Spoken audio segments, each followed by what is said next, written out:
สบายดีโอ้ยเนาะยุงมันออกมาในห้องน้ำสิบริจุดทูบอีสบอเนาะบาทเลย พี่น้องเลย สิได้จุดทูบอีสบออะไรยุงนี่ โอ้ตายไปกันจุดทูบก่อนเดี๋ยวพี่น้องยุงมาแล้วจะทูบจุดทูบอีกก่อนมันยุงเยอะเดี๋ยวมันมากัดลูกค่อย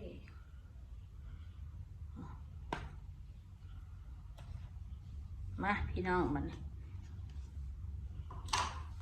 ขอสินั่งว่าเบิ่งก่อนพี่น้องเห็นบ่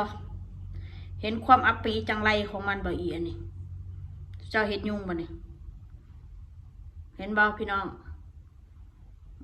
อีสวยแขวสวกอีสยองแขวสวกพี่น้อง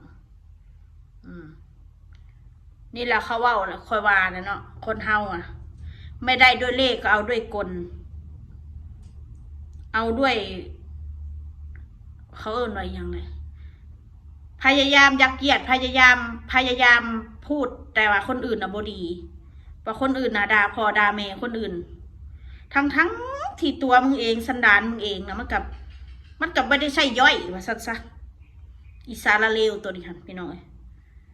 มันส่งคลิปข่อยได้คลิปข่อยที่ข่อยด่ามันนะกับแม่มันนะมันส่งเขาหน่วยงานมันส่งเขาอันเพจเมืองมุกดาหารเฮาไปได้ไปธรรมดาเพจกลุ่มรักมุกดาหารไปได้พี่น้องให้คนอื่นมองว่าข่อยเป็นคนบ่ดีว่าซั่นซะมันเบ้ากันได้มันเสียลูกเขาไปติดตามรักเสาไฟฟ้าอีกเด้ไปติดตามรักเสาไฟฟ้าอีกมันเบ้ากันนะว่าข่อยจะเป็นคนบ่ดีเป็นคนด่าพ่อด่าแม่คนอื่นว่าซั่นมึงอย่าพูดแบบนั้นนี่แหละเขาเอิญนะพี่น้องเขาเอิญว่าคนมันมักจะเกลียดเอาความสวยคนอื่นทั้งที่ตัวเองน่ะมันสัวมึงคือบ่เอามึงนั่นสันดานมึงนั่นมึงฮีเพศนั่นมึงอย่าเฮ็ดนะมึงก็ฮีเพศรับบ่ได้เห็นบ่รับบ่ได้บอกกูด่าแม่ด่าพ่อมึงนะเล่นสกปรกใส่กูติเอาไปเนี่ยคือบ่ส่งไปทางเพจดังๆนี่ระดับประเทศเลยนะกูอยากให้มึงส่งไปประเทศดังๆเนี่ยได้รับประเทศนั่นให้เขามาหากูดิให้เพิ่นเข้ามาให้เพิ่นเข้ามาถามกูนี่กูพร้อมที่จะออกมาชี้แจงเด้อถือกระทำบอกกูบ่ได้ด่าพ่อแม่ไผกูด่าพ่อแม่มึงกูด่ามึงอะล่ะกับแม่มึงอะล่ะกูด่ากูอยากหูว่าแม่มึงตอนนั้นแม่มึงเลี้ยงมึงมานะเลี้ยงแบบใดมึงคือมีปุ่มแท้เป็นยังมึงคือมีปมแต่มึงเกิดมาเป็นคนนะมึงมาเบิ่งคลิปคนอื่นแล้วมึงเกิดความเครียดมาดูคลิปเขาแล้วไม่ได้ดั่งใจแล้วมาเกิดความเครียดต้องมาตามด่ามาตามราวีแม้แต่เด็กน้อยอายุ5 ขวบแม้แต่ผู้สูงอายุแม้แต่FCแม้แต่คนที่เขาไม่เข้าข้างมึงก็เอาไปด่าหมดมึงผ่านมาเอาแต่พฤติกรรมเวลาเขานี่ไงคนแบบกูคนจริงกูบริยานดอกมึงอยากเอาไปลงเพจทำไมมึงก็เอาไปพุ่นเอาไปเพจโลกระดับโลกพุ่นถ้ามึงเก่งจริงนะมึงเห็นเดี๋ยวกูเบิ่งดูเอาไปลงเพจระดับโลกเลยว่ากูน่ะตัวอันตรายไปนะแม่ทำมึงเก่งนะมึงแจ้งเขาไปโลดหน่วยงานในซอยเรือมึงนะมึงแจ้งเขาไปโลดมึงก็ต้องมาเล่นสกปรกกับกูดอกนี่แหละเขาเรียกว่าขี้แพ้กวนตีนเนี่ยเขาเอิ้นขี้แพ้กวนตีนพี่น้องรับบ่ได้ในสิ่งที่เขาว่าใส่เจ้าของเลยรับบ่ได้เขายังเว้าแล้วคนแบบนี้มันรับบ่ได้ดอกมันเว้าได้มันมีสิทธิ์เว้าได้แต่กับคนอื่นเว้าใส่คนอื่นเว้าใส่ลูกใส่พ่อใส่แม่คนอื่นคนแบบอีสันดานนี่ค่ะได้พี่น้องแต่เวลาเขาเว้าใส่มันคืนมันเครียดมันแค้นว่าเฮานี่ด่าคนไทยว่าเฮานี่ออกมาด่าพ่อแม่คนเฮ็ดเฮาใส่เลยบ่ส่งเขาหน่วยงานหันหน่วยงานหนีแล้วพี่น้องส่งเขากลุ่มอันเรารักมุกดาหารไปดิไปธรรมดาได้พี่น้องคนมาฟังต้นฉบับนำเด้อจ้าผู้ใดเป็นคนจังหวัดมุกดาหารนะมาฟังต้นฉบับนำเด้อสาวลาวเบาอีสานมาเบิ่งเด้อจ้าบ่ได้ว่าจะซึ่งเจ้ารักมุกดาหารคอยกะรักคือกันมุกดาหารนะนะคอยก็เป็นคนลาวคนหนึ่งที่อยู่ในแผ่นดินไทยที่เคารพประเทศไทย ที่ได้เงินที่ได้ใช้เงินไทย ที่ได้กินข้าวไทย ที่ได้อยู่ในผืนแผ่นดินไทย สาธุพี่น้องบ่เคยบุอันลืมว่าซั่นซะว่าตัวเองมาแบบใดบ่เคยลืมพี่น้องชาวไทยเฮาทุกคนล้วนแต่เป็นพี่เป็นน้องกันทั้งนั้นมึงเอาคลิปมึงนั่นไปน้ำเวลามึงด่าลูกกูหนะมึงเห็ดอะไรกับลูกกูเวลามึงแคปเอาลูกกูแล้วไปโพสลงช่องมึงนะกูยังให้หน่วยงานเขามาหากูเดี๋ยวนี้หันกูยังให้เพิ่นเข้ามาอยู่กูเสียให้เขาเบิ่งพฤติกรรมของมึงเฮ็ดกับเด็กน้อย5 ขวบนะมึงก็ต้องไปลบทินเดอร์มึงโพสยังไงนะถ้ามึงเก่งนะมึงก็ต้องลบมึงโพสอีกรูปลูกกูเลยเยอะแยะเลยแล้วมึงออกมาจับกลุ่มด่าชาวบ้านนะด่าคนไทยด่าแม้แต่คนไทยคนประเทศเดียวกันมึงก็ยังเอาไปด่าไปว่าให้เขาสัวตัวเองสัวยังบ่พออยู่พี่น้องยังสิให้คนอื่นสัวนำอีกกูนำนั่นมียังสิเสียแล้วนะไอคนคอมเมนต์นั่นว่าสกูนะรู้จักตัวตนกูหรือยังฮะเอาไปลงเพจแล้วพวกอยู่ในเพจด่ากูหันรู้จักตัวตนกูหรือยังคะที่มาด่ากูน่ะฮะรู้ที่ไปที่มาหรือยังคะเริ่มต้นจากจุดไหนคะรู้หรือยังคะถ้าไม่รู้ก็อย่าเพิ่งด่ากันมั่วๆนะติดต่อเข้ามาเลยค่ะสาวลาวเบาอีสานไม่ว่าหน่วยงานก็ไหนก็แล้วแต่ค่ะติดต่อพร้อมให้สัมภาษณ์ค่ะถ้าดิฉันผิดพร้อมที่จะเดินออกจากประเทศไทยกลับไปอยู่ลาวแต่ต้องให้ลูกฉันไปนะลูกฉันไม่ยอมให้อยู่ประเทศไทยนะถ้าฉันออกลาวลูกฉันก็ต้องออกด้วยนะเพราะลูกยังอยู่การปกครองของเป็นแม่อยู่ต้องเข้าใจนะสิบอกไว้ให้มึงเหตุไปนะมึงเอาชนะใจตัวเองมึงสะใจตัวเองมึงแค่ได้สะใจชั่วคราวเลยอีสยองอีหนาผีมึงนะนั่งหนาเป็นมึงมันก็แค่ราคาคุยกูเห็นมึงคุยมาในหลายเรื่องแล้วมึงเหตุหยั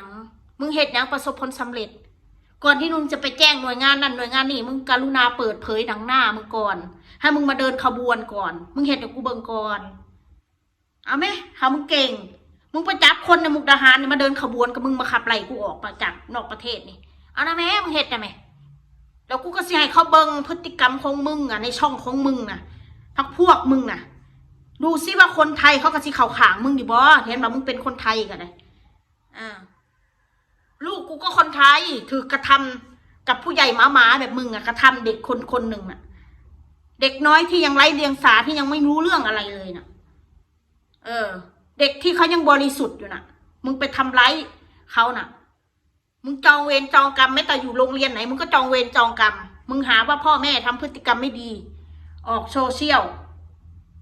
ให้กับสังคมไทยเสื่อมเสียมึงพยายามยัดเยียดใส่กูอยู่นี่มึงคือบ่คิดว่ามึงเหตุให้กับสังคมไทยเสื่อมเสียเหตุให้คนไทยเขาอับอายขี้หน้ามั่งมึงทำทำไมล่ะมึงทำทำไมฮะมึงไปลงนรกเห็นคนมาด่าลูกครอบครัวกูกูพอแปลกใจหรอกคนชั่วแบบมึงมันหลายทุกวันนี้คนชั่วมันเยอะค่ะทุกคนคนดีๆมันหายากที่จะพึ่งพาได้อีหลีเนี่ย100 คนมีบ่พอ2 คนคู่มือนี่ค่ะคนย่านกันได้ดีคู่มือนี่ค่ะคนย่านกันได้ลื่นอยากเห็นให้คนอื่นเจ็บแต่ตัวเองเจ็บกลัวบัดนี้อยากเห็นให้คนอื่นเครียดตัวเองเครียดบัดนี้คนมีปมพี่น้องมีปมจากการครอบครัวจากตั้งแต่พ่อแม่เลี้ยงมาแล้วนี่ได้ถ้าคอยสันนิษฐานดอกจากคอยเบิ่งพฤติกรรมของมันเนี่ยโรคจิตชนิดหนึ่งเป็นโรคจิตแบบกัดคนไม่ปล่อยกัดแบบไม่มีเหี้ยอะไรให้ดูนะกัดแบบไม่มีผลงานฉันจะนึกภาพออกปะกลางเก่งเว้าแต่ในแบบสร้างคอมเมนต์มาแบบว่าตัวเองนี่เก่งครับเหมือนว่าโอ้กูเก่งกูเป็นคนไทยมึงก็แค่ต่างด้าวกูก็ไม่ได้กลัวมึงจะเป็นคนประเทศไหนกูก็ไม่ได้กลัวเพราะมึงมาทำชั่วครอบครัวกูก่อนอีสัตว์ไปสิบอกให้บริยานนังหนามึงแม้แต่นิดเดียวกูอยากเจอมึงด้วยซ้ำไปใจกูตอนนี้ค่ะท ถ้ากูเป็นมึงนะกูบินมาแต่พุ่นไปพุ่นมาหมดพี่แล้วถ้ารู้ว่าที่อยู่คือกูออกมานั่งมึงด่ามึงเปล่าแบบนี้กูนั่งเครื่องบินข้ามมาประเทศไทยแล้วรู้ว่ามึงอยู่ประเทศไทยมึงไปอยู่เมืองนอกหรือมึงสั่งเรื่องของมึงอยู่นอกปะกูถามหน่อยเพราะว่าน้องอยู่เมืองนอกกลางเวียงกลางเว้นทางประเทศไทยเขากลางเว้นพี่น้องอยู่นอกก็สิเป็นกลางคืนน่ะตัวบ่รับบ่นอนบอกกูถามมึงเนี่ยตอนกลางวันไปทำงานตอนคืนมาไลฟ์สดด่าชาวบ้านนี้นะบอกเจ้าพ่อแล้วนะตามึงมันถึงสูกโซมเนาะว่าคอยนี่ต้าไอ้ยังก็ท่าตบท่าตีคนบ่สันกูไม่ได้ท่าตบท่าตีสิ่งที่กูพูดไปกูบอกว่าถ้าพวกมึงสิมาหลักแอบถ่ายรถกูถ่ายเฮือนกูรู้สิไม่แอบถ่ายกูไปส่งลูกไปโรงเรียนนะกูบอกว่าไม่ต้องทำแบบนั้นดีกว่ามันกระจอกถ้าแน่จริงเดินเข้ามาหากูเลยอยากว่าอะไรก็ว่าสิกูนะความหมายของกูนะอยากด่ากูด่าต่อหน้าอย่าทำรับหลังแบบนั้นกูไม่ชอบคนถลกหนังคนเอากูบ่มักกูหมักซึ้งหน้าถ้าซึ้งหน้ามึงอยากด่าเลยมึงด่ามามึงจัดมากูจะได้สวนกลับก็แค่นั้นเองลงไม้ลงมือสิกูก็สิได้สวนกลับบ่แม่นว่ากูไปท่าตีท่าต่อยกูมีแต่พวกมึงแล้วมาขู่กูบุดหนึ่งก็สิจ้างนักเลงมากระทืบกูบุดหนึ่งก็สิเอาอันใส่คนอันดอกเดียวคือยังดอกเดียวของซูน่ะลูกปืนบอกมันคือยังล่ะสิ่งที่ซูเว้านะมีแต่พวกมึงแหละเดี๋ยวมึงได้กินข้าวผ่านทูบอะคือยังคอมเมนต์แบบนี้ค่ะคืออะไรล่ะคะเดี๋ยวอีก2 วันเนี่ยได้ฮอดได้2 มื้อแล้วเดี๋ยวนี้นัดสิมาหาข่อยนี่สิเอาทูบสิเอายังบุมาให้ข่อยจักดอกหนึ่งว่าซะอย่างมึงนะดอกเดียวก็เรียบร้อยแล้วกูไม่จำเป็นต้องไปประเทศไทยให้มันอันนั้นอันนี้ดอกญาติพี่น้องกูเยอะแยะมันวะว่าข่อยไปท่าตีท่าต่อยคนพี่น้องคนแบบข่อยไปท่าตีท่าต่อยเขาบอกถ้ามึงอยากเฮ็ดนะมึงยางเขามาเลยมึงไม่ต้องไปถ่ายรูปแล้วเอาไปโชว์ฟาวว่ามึงเก่งว่ากูไปมาแล้วกูไม่เห็นมึงหนีออกจากบ้านอันนั้นมันเป็นราคาคุยสิ่งที่มึงพูดมานะสิ่งที่มึงสร้างเรื่องขึ้นมาน่ะเรื่องจริงไม่มีแม้แต่นิดเดียวมึงสร้างเรื่องขึ้นมาแต่ละเรื่องนะมึงส่งคลิปกูนี่ให้เพจนั่นเพจนี่เพจนี่เพจนั่นนะพุ่นนะกูอยากให้มึงส่งเข่าพุ่นหวนกระแสพุ่นไปดังคุกเข่าคุยกันกับพุ่นไปบอมึงแน่บอมึงไปบอกูสิบอกให้มันจังสิได้จบกับครอบครัวกูนี่มึงสิมาจองล่างจองพางกูเห็นอย่างไรมึงสิเครียดทำไมเวลากูด่าพ่อด่าแม่มึงน่ะมึงคือบ่คิดว่ามึงด่าพ่อด่าแม่กูด่าลูกกูแล้วมึงคือบ่คิดว่าคนอื่นเขาสิเครียดมั่งล่ะแล้วเวลากูด่าอีมาสีแม่มึงน่ะอีหัวงอกแม่มึงตายสิกูได้ยินญาติซาลีเขาว่าดอกติโอ้คนพ่อแล้วต้องมีปมเนาะแม่ตายบ่มีคนอบรมสั่งสอนปมนิสัยมึงติเป็นเด็กกำพร้าว่างั้นขาดความอบอุ่นมีผัวก็ผัวไม่รักซี่แล้วก็ทิ้งมีน้ำแบนไว้ก้อนหนึ่งก็ไม่ได้เลี้ยงหรอแบบนั้นประวัติมึงอะกูก็ไปเบิ่งหน้าซาลีมาดอกกูจะเข้าใจว่ามันเป็นแบบนี้นี่เองมีปัญหาทางจิตทางใจคือละวายตัวเนาะเอาปมตัวเองมาด่าคนอื่นแก้วหน้ามาขนาดตัวเองคือมาบัดนี้อีลิงกังบัดหน้าตัวเองมาคือลิงกังบัดนี้พี่น้องอีเป้าเปียกกว่าจะคล้องกับเป้าเปียกอะไรจังด่าคนใดเป้าเปียกนะคอยยังมูหัวเป้าคนเปียกหรือบอมเนี่ยคอยยังมูซึกแล้วว่าเป้าเปียกหรือบอนี่พี่น้องนะเก่งแต่บ่ออกเสนอหนาเก่งบัดเก่งอยู่ในหูมืดอยู่ในที่มืดบ่กล้าเปิดเผยตัวตนมึงย่านยังมึงกลัวอะไรกูก็แค่คนต่างด้าวมึงจะกลัวอะไรล่ะถ้ามึงเก่งจริงมึงก็เปิดเผยดีพักพวกมึงก็เยอะ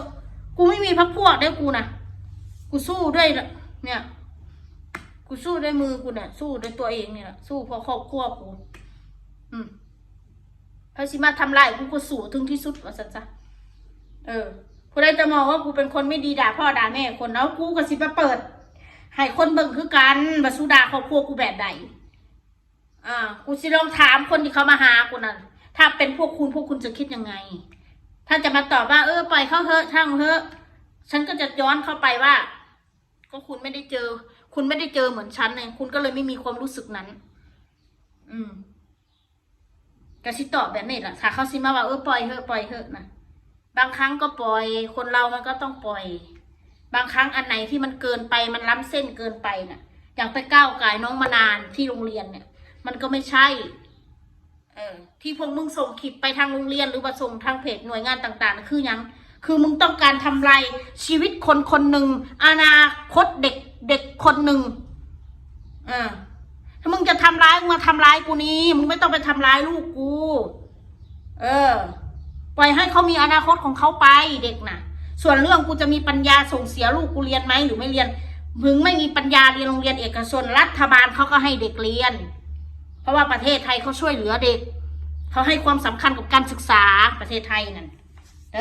กูสิบอกไว้ให้ไม่ต้องห่วงว่าลูกกูจะไม่ได้เรียนหนังสือต่อให้ลูกกูไม่มีปัญญาส่งเรียนและเอกชนกูออกมารัฐบาลเขาก็รับเลี้ยงเขามีนมให้กินมีข้าวให้กินนะไม่ต้องเสียแม้แต่บาทเดียวดีไม่ดีได้เงินอีกเงินรัฐบาลที่ผลซอยเรือเด็กหน่อยมาน้องมานานทุกวันนี้ก็กินเงินรัฐบาลอยู่เนี่ยเดือนละ600 บาทเนี่ยก็ได้ทุกเดือนเนี่ยน้องมานานในห้อง6 ปีแต่ก็สิบ่ได้แล้วนะแม่นบ่ซูจะไปทำร้ายทำไมเด็กซูทำแบบนั้นคือซูบ่ต้องการให้เด็กน้อยคนนี้เรียนหนังสือแต่เวลากูไม่เอาไปโรงเรียนแต่ผู้ซูกลับมาพูดว่ากูบอกเอาลูกไปโรงเรียนเนี่ยคือมื้อนี้ลูกกูไม่ได้ไปโรงเรียนในมื้อนี้ค่ะลูกกูไม่ได้ไปมื้อนี้ค่ะโตฮ้อนก็เลยว่าอยากเอาไปเบิ่งอาการเอาละซ้ำนี่ละพี่น้องเอ้ย